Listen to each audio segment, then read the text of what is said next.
Good morning, BGNM second year students. Now discuss bleeding disorders.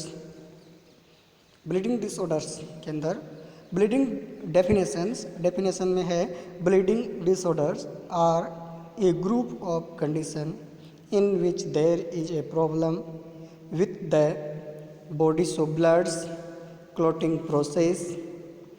These disorders can lead to heavy and prolonged bleeding after an injury. यानी कि bleeding disorders के अंदर होता है कि जो ब्लड क्लोटिंग फैक्टर्स होते हैं वो इरेगुलर्स हो जाते हैं या फिर उसकी कमी हो जाती है, जिसकी वजह से जो समय होता है ब्लड रुकने का उसको या तो क्या हो जाता है लंबा हो जाता है या फिर क्या होता है कि ब्लड की अमाउंट है वो ज़्यादा हो जाती है बहने की।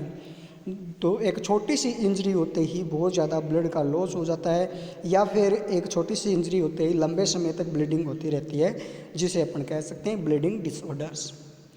Next, normal blood clotting involves many have 20 different plasma proteins which are known as clotting or coagulation factors. These factors act together with other chemicals to form a substance called fibrin that stop bleeding. The body stop the blood loss through a complex clotting process called hemostasis. Normal hemostasis mechanism can control bleeding from blood vessels and prevent the spontaneous bleeding. The bleeding vessels constricting to reduce blood flow and platelets aggregate at the sides and clump together to form a unstable hemostasis plugs. Circulating coagulation factors are activated on the surface of these aggregated platelets, forming fibrins which anchors the platelets plug to the site of injury. यानी कि normal blood clotting factors होते हैं वो लगभग 20 प्रकार के होते हैं, जिसे प्लाज्मा प्रोटीन्स कहते हैं। ये है वो क्या है ब्लड क्लोटिंग कोगुलेशन फैक्टर्स या ब्लड क्लोटिंग फैक्टर के नाम से जाना जाता है या क्लोटिंग फैक्टर के नाम से जाना जाता है। ये है एक एक्ट करते हैं एक दूसरे की केमिकल रिएक्शन होती है जिसे अपन फाइब्रिन कहते हैं, और फाइब्रिन है वो ब्लड को रोकने के अंदर काम में आता है। और बॉडी है stop the blood loss through complex clotting process called haemostasis. और जो ब्लड रुकने की प्रोसेस होती है जिससे ब्लड रुकता है उसको अपन कहते हैं हीमोस्टेसिस। नॉर्मल हीमोस्टेसिस मैकेनिज्म है वो can control bleeding from A blood vessel के अंदर हो जाता है एंड स्पॉन्टेनियस ब्लीडिंग, और जो ब्लीडिंग हो रही है वो रुक जाती है। द ब्लीडिंग वेसल्स कॉन्स्ट्रिक्ट हो जाती है to reduce the blood flow, जिसके कारण ब्लड फ्लो है वो रिड्यूस हो जाता है और प्लेटलेट्स है वो एग्रीगेटेड हो जाती है, और उसकी वजह से जिस साइड्स पर क्या हो रहा था ब्लीडिंग हो रही थी अब उसके ऊपर क्लम्प बन जाता है, और जिसके कारण क्या होता है कि जो हीमोस्टेसिस प्लग्स बन जाता है और ब्लीडिंग है वो रुक जाती है। नेक्स्ट अपन बात करते हैं no longer needed bleeding factors के अंदर है ब्लीडिंग डिसऑर्डर में कोज सिम्टम्स, यानी कि ब्लीडिंग्स होती है वो कुछ सिम्टम्स क्रिएट करती है that range from the nose bleedings, या तो नाक के द्वारा ब्लीडिंग्स होती है, ब्लीडिंग गम्स यानी कि मसूड़ों के द्वारा, ब्रूशिंग हैवी मेंस्ट्रुअल पीरियड्स, इसके अलावा जो मेंस्ट्रुअल पीरियड्स होता है वो भारी हो जाता है, ज़्यादा मात्रा में आने लग जाता है, ब्लड इन द स्टूल के अंदर ब्लड आने लग जाता है, यूरिन टू अर्थराइटिस और यूरिन के अंदर आने लग जाता है, type symptoms damage from the bleeding into the joints, या जॉइंट्स हैं वो डैमेज हो जाता है, और लॉस ऑफ विजन्स कई बार दिखाई देना बंद हो जाता है, और क्रोनिक एनीमिया, और उसके कारण क्या हो सकता है एनीमिया की कंडीशन भी क्रिएट हो सकती है। Bleeding disorder commonly seen in adult, ज़्यादातर है वो एडल्ट के अंदर होता है। Include thrombocytopenia, idiopathic thrombocytopenic purpura, diminished intravascular coagulation and von Willebrand's disease. इन डिजीज़ के अंदर भी ब्लीडिंग डिसऑर्डर्स हो सकते हैं। नेक्स्ट है थ्रोम्बोसाइटोपिनिया, जो ब्लीडिंग डिसऑर्डर्स का फर्स्ट टाइप्स है। ब्लीडिंग डिसऑर्डर्स का फर्स्ट टाइप है वो है थ्रोम्बोसाइटोपिनिया। थ्रोम्बोसाइटोपिनिया के अंदर है thrombocytopenia is an disorder in which there is an abnormally low amount circulating platelets less than 1 lakh per mm³। Platelets are part of the blood that help blood to clot, और ये जो platelets है वो blood का clot करने का काम करती है। This condition is sometimes associated with abnormal bleedings, और अगर इसमें किसी तरह का डिस्टर्बेंस होता है तो उसकी वजह से अबनॉर्मल ब्लीडिंग होने लग जाती है। और अब है अपन थ्रोम्बोसाइटोपिनिया के ईटियोलॉजी या फिर कहें कि रिस्क फैक्टर क्या हो सकते हैं। तो a number of factor can cause hypo thrombocytopenia. A number of a factors can cause thrombocytopenia, यानी कि बहुत सारे फैक्टर्स हो सकते हैं जो थ्रोम्बोसाइटोपिनिया को क्रिएट कर सकते हैं। इसके अंदर थ्रोम्बोसाइटोपिनिया में बी कंजेनाइटल और एक्वायर्ड, या तो जन्मजात हो सकता है, जेनेटिक्स हो सकता है, या फिर एक्वायर्ड हो सकता है। The acquired form is a more common, acquired वो ज़्यादातर होता है स्पेशली अमोंग एल्डरली, जो एल्डरली एज होता है उसके अंदर हो जाता है। In their cases it usually result from the decreased और effective production of platelets in the bone marrow, यानी बोन मेरो के अंदर है वो पर्याप्त मात्रा में प्लेटलेट्स का निर्माण नहीं होता, वो प्लेटलेट्स का निर्माण है वो डिक्रीज हो जाता है, उसकी वजह से हो सकता है increase destruction of a outsides the marrow caused by the underlining disorder और डाइल्यूशन ऑफ द प्लेटलेट्स। और इसके अलावा आउटसाइड्स के अंदर या फिर डिस्ट्रक्शन होना शुरू हो जाता है प्लेटलेट्स का, उसकी वजह से भी थ्रोम्बोसाइटोपिनिया हो सकता है। नेक्स्ट है डिक्रीज्ड और effective production of platelets. Decrease platelets production is usually related to bone marrow problems, में बोन मेरो प्रॉब्लम्स के कारण होता है, जैसे एग्रेनुलोसाइटोसिस हो सकता है।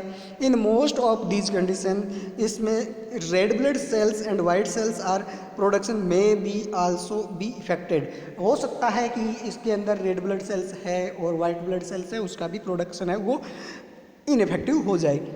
या फिर वायरल इन्फेक्शन अफेक्टिंग द मेरो, या एप्लास्टिक एनीमिया हो, या फिर कीमोथेरेपी ड्रग्स है जो कैंसर के उपचार के लिए दी जाती है वो हो सकती है।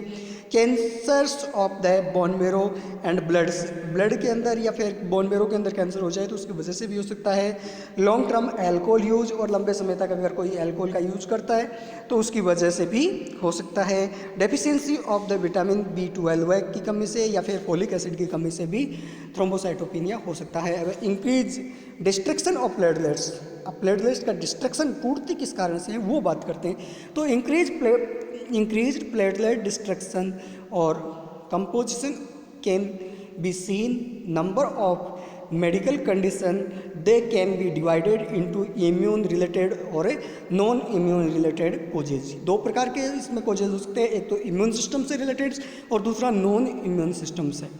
आइडियोपैथिक थ्रोम्बोसाइटोपिनिक परप्यूरा की वजह से, डिमिनिस्ड इंट्रावेस्कुलर कोगुलोपैथी की कंडीशन से, या फिर थ्रोम्बोसाइटोपिनिक परप्यूरा की वजह से, या हीमोलाइटिक यूरेमिक सिंड्रोम के कारण, या transfusion of blood production and organ transplantation के कारण भी कई बार रिएक्शन हो जाती है तो उसकी वजह से भी हो सकता है।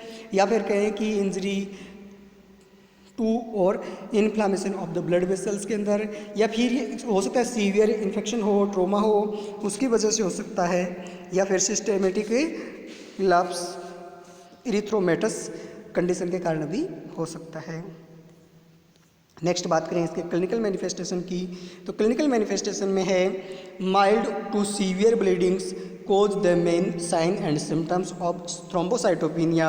Bleeding can cause inside the body, on the skin, sign and symptoms can appear suddenly over times. Mild thrombocytopenia has no sign और सिम्टम्स, यानी कि थ्रोम्बोसाइटोपिनिया के अंदर जो ब्लीडिंग डिसऑर्डर्स होता है उसके अंदर इनसाइड और आउटसाइड दोनों, एक तो बॉडी के अंदर से दिखाई नहीं देने वाले और बॉडी के बाहर दिखाई देने वाले दोनों कंडीशन हो सकती हैं। लेकिन ये कहें कि माइल्ड अगर किसी में थ्रोम्बोसाइटोपिनिया है तो उसमें किसी तरह के सिम्टम्स नहीं होंगे और उसके सिम्टम्स अपीयर भी नहीं होते हैं। और अगर मान लो यही कि अगर थोड़ा सा सीवियर टाइप्स का होता है तो उसकी वजह से हो सकता है दिस में भी अपीयर एज, इसके अंदर होता है स्मॉल रेड और purple spots on the skin, skin के अंदर पर्पल स्पॉट्स हो जाते हैं और उसको पैची कहते हैं। These spots often occur on the Glauber legs, यानी कि जो लोअर लेग्स यानी पैरों के जो निचली साइड्स होती है उसके अंदर ज़्यादा दिखाई देते हैं। Plug brown and red burnish called purpura, और बर्निश में भी happen easily often the prolonged bleedings even from minor cuts, bleeding or oozing from the mouth or nose, especially nose bleedings or bleeding from the burnished teeth. Next अपन बात करते हैं अब the diagnostic evaluation की, और diagnostic evaluation के अंदर है medical history and physical examination, complete blood counts, bone marrow aspiration and biopsy, bleeding times, prothrombin times, partial और थ्रोम्बोप्लास्टिन टाइम्स, प्रोलॉन्ग्ड, और ultrasound to check the spleen, spleen को चेक करने के लिए किया जा सकता है। अब मैनेजमेंट की बात करें तो मैनेजमेंट के अंदर है मेडिकल मैनेजमेंट, और मेडिकल मैनेजमेंट के अंदर है the choice of treatment depend upon the severity of a platelets counts, it cause and whethers or not there is any bleedings. The management of acute bleeding also involve treatment of the underlying causes of the low platelets, यानी कि इसके अंदर है कि treatment उस आधार पर किया जाएगा जिस आधार पर जो प्लेटलेट्स काउंट्स है उसकी सीवियरिटी है उस आधार पर ट्रीटमेंट किया जाएगा। इसके अंदर फला मेडिसिन्स, और मेडिसिन्स के अंदर है पेशेंट में be given steroids, this medicine can be given through a vein और बाई माउथ, ये इंट्रावेनस भी दी जा सकती है और इंट्रा माउथ भी दी जा सकती है। One example of the this types of medicine is prednisolone, patient also may be given immunoglobins, this medicine is given through a veins, vein के द्वारा भी दी जा सकती है। नेक्स्ट है ब्लड और platelets transfusions, this type of treatment is serve as people have a active bleeding और are at the high risk of bleeding, से अगर ज़्यादा मात्रा में ब्लड है वो लॉस हो रहा है, ब्लीडिंग्स हो रही है, उस कंडीशन में उसको ब्लड ट्रांसफ्यूजन किया जा सकता है या फिर जो प्लेटलेट्स है वो ट्रांसफ्यूजन की जा सकती है। नेक्स्ट है splenectomy, this is surgery to remove the spleen, इसके अंदर स्प्लीन को ही बाहर निकाल दिया जाता है। This treatment is most often used for adult who have a idiopathic thrombocytopenic purpura, के अंदर ऐसा किया जाता है। नेक्स्ट है वैन इन्फेक्शन, अगर इन्फेक्शन हो जाए तो उस कंडीशन में result in a low platelets count by causing the DIC, और treatment take the underlining infection and DIC, blood complete are use to replace the clottings factors and platelets, इसके अंदर क्या किया जाता है कि पूरे ब्लड को ट्रांसफ्यूजन किया जाता है जिसके थ्रू ब्लड क्लोटिंग फैक्टर्स है और प्लेटलेट्स है उसको दोबारा से उसके अंदर रिप्लेस किया जाता है।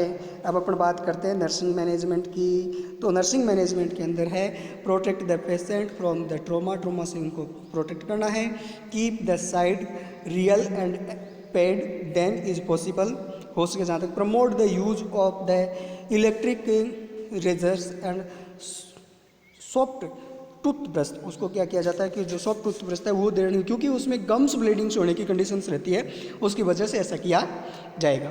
नेक्स्ट है avoid the invasive procedure such as a vein punctures and urinary catheterization, क्योंकि अगर इसको इसलिए मना किया जाता है कि जब भी अगर अपन पंक्चर करते हैं तो क्लोटिक फैक्टर्स है वो प्रभावी नहीं होते हैं, और उसकी वजह से 1 या 2 बार पंक्चर करने से जो ब्लीडिंग शुरू हो जाती है वो ब्लीडिंग से वो कंट्रोल नहीं होती और लंबे समय तक बहता रहता है ब्लड, और इसी कारण से उसको ज़्यादा से ज़्यादा अपन इन्वेजिव प्रोसीजर्स है वो नहीं करते हैं।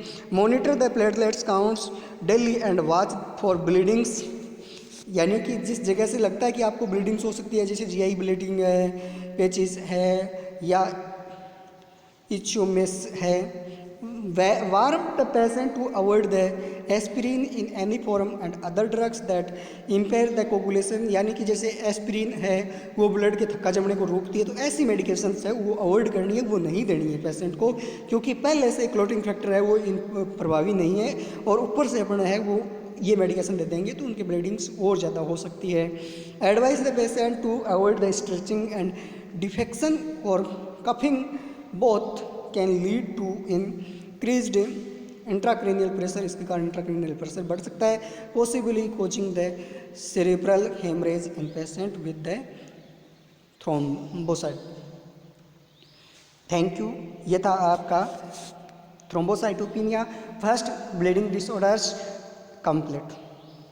धन्यवाद।